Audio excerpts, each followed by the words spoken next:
Hello जी, welcome to my channel Sarika blogger. तो कैसे हैं आप लोग? उम्मीद करती हूँ अच्छे होंगे। मैं भी अच्छी हूँ।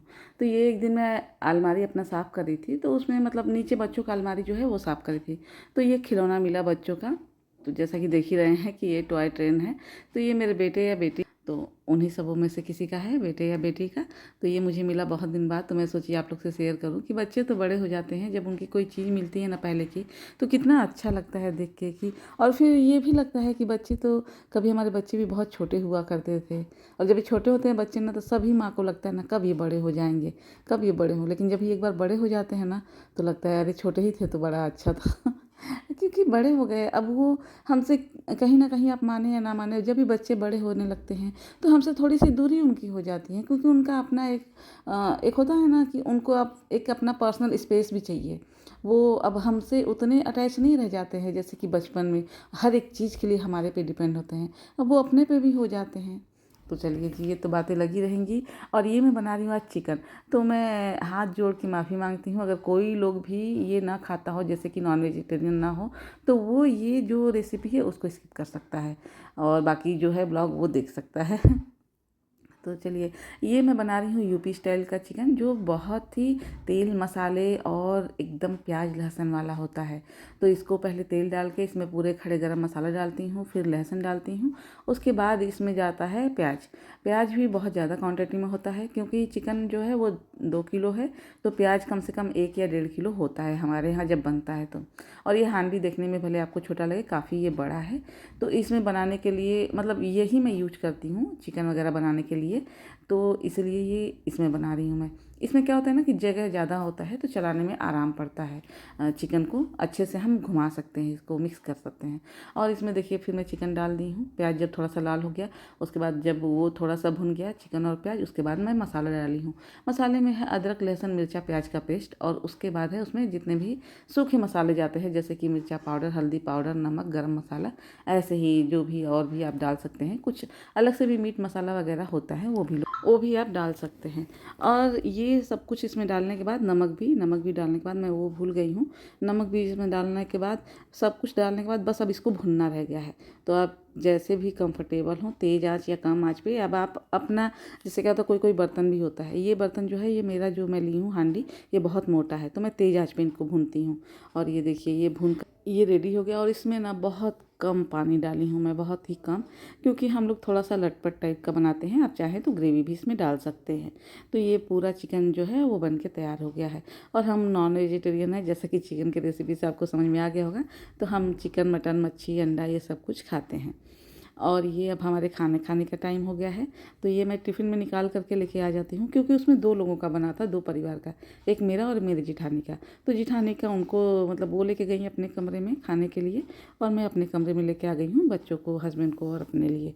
तो ये हमारा एक होता है ना कि अंदाज़ा होता है कौन कितना खाता है, तो उस हिसाब से टिफ़िन में निकल जाता है, और उसके बाद हम लेके आ जाते हैं।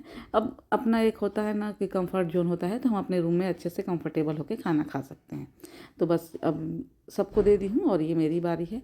तो देखिए कितना अच्छा और कितना मसालेदार और एकदम चटपटा सा तैयार हुआ था।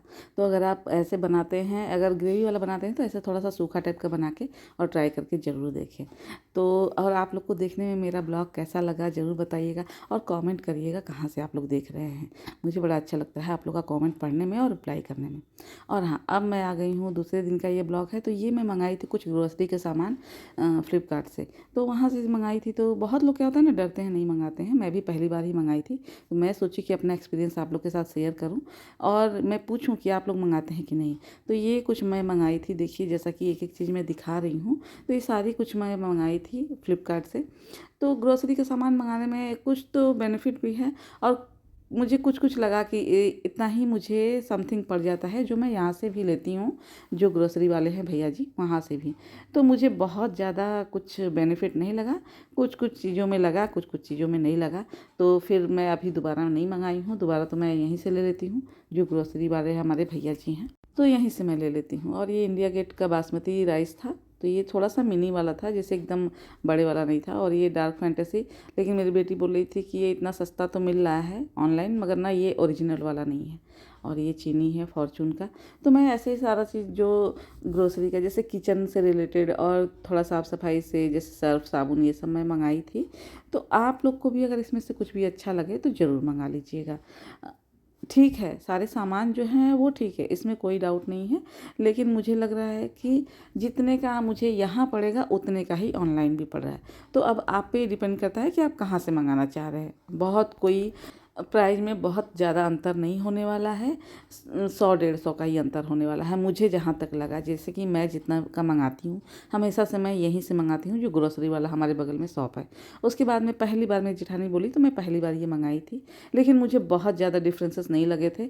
मुझे लग रहा था बल्कि कि इस पे से ना बहुत सारे सामान ना फालतू के ऑर्डर हो जाते हैं, क्योंकि हमारे सामने दिखते रहते हैं ना, हमें लगता है ये भी ऑर्डर कर लूँ, अरे ये तो सस्ता है, वो भी ऑर्डर कर लूँ, ये रीजनेबल है। लेकिन ये सब माइंड गेम होता है भाई, कुछ भी इसमें नहीं ऐसा होता है।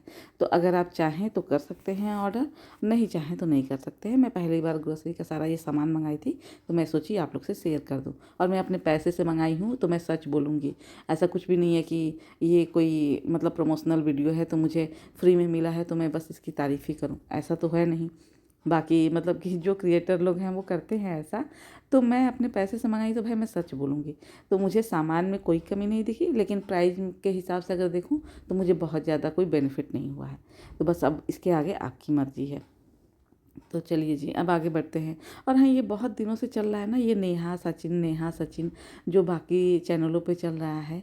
तो भाई क्या होता है ना कि हम भी तो कहीं से सीख के आए नहीं थे ये ब्लॉगिंग वगैरह, हम भी देख करके ही मतलब ये सब बनाए हैं चैनल, और सोचें कि हमारा भी चैनल चल जाए, हम भी कुछ अर्न करें, कुछ नाम हो। लेकिन क्या होता है ना, जिन क्रिएटरों को देख के हम इस पे आए हैं, अगर उन्हीं में कुछ ऐसा चलने लगे और फिर उनका ही अगर हम वैल्यू ना करें, इज्जत ना करें, क्योंकि ऐसा मतलब सुनने को और देखने को भी मिल रहा है, तो फिर हमारा तो एकदम जो होता है ना मनोबल जो होता है वो तो टूट ही जाता है। क्योंकि हम जिनको देख के एक हमारे आइडियल होते हैं, किसी भी चीज़ में अगर हम जाना चाहें, किसी भी फील्ड में होता है तो हमारे एक आइडियल होते हैं कि हम इनको देख रहे हैं, इनको कॉपी कर रहे हैं, इनके जैसा बनना चाहते हैं। अगर वही फिर वो आइडियल के जैसे मतलब जिस स्तर पे हम उनको रखे हैं वहाँ ना रहें, तो फिर क्या, अरे भाई आप लोग जो है ना इतने बड़े क्रिएटर हैं, तो आप अपने इमेज को भी थोड़ा बना के रखें। और ऐसे रिश्ते में भी मैं क्या बोलूँ, ऐसे रिश्ते में और इतने सारे जो अब भाई बहन का रिश्ता जो कि एकदम पाक दुनिया में सबसे पवित्र रिश्ता कोई माना जाता है तो भाई बहन का, और उसमें ये सब सुनने को देखने को मिलेगा, तो फिर तो हमारा हम क्या ही कहें। कल को हम भी अगर किसी चाहेंगे क्रिएटर पार्टी में जाना या फिर किसी क्रिएटर से मिलना, और तो सबसे आसान होता है हमारे लिए कि हम यही बोलें कि हाँ भैया, या फिर कोई जेंट्स है तो बोलेगा हमको दीदी या फिर बहन जी। अब यही अगर सेफ नहीं रहे तो फिर क्या ही बोले। तो चलिए जी आगे बढ़ते हैं। ये मैं मंगाई थी अमेजोन से एक साड़ी। मुझे ये साड़ी ना बहुत दिनों से मैं देख रही थी, मुझे बहुत पसंद भी आ रहा था, तो मैं सोची कि इसको मैं मंगा के देखती हूँ, और मैं आप लोग से इसका रिव्यू भी शेयर कर रही हूँ। और ये भी प्रमोशनल नहीं है, मेरे पैसों का है। और ना क्या होता है कि मैं ये चैनल ही इसीलिए बनाई हूँ कि कोई चीज़ मैं मंगाऊँ तो इसमें मैं आप लोग के साथ शेयर कर सकूँ। तो ये देखिए, ये कुछ ऐसा बिल टाइप का आया है, और ये रही ये साड़ी।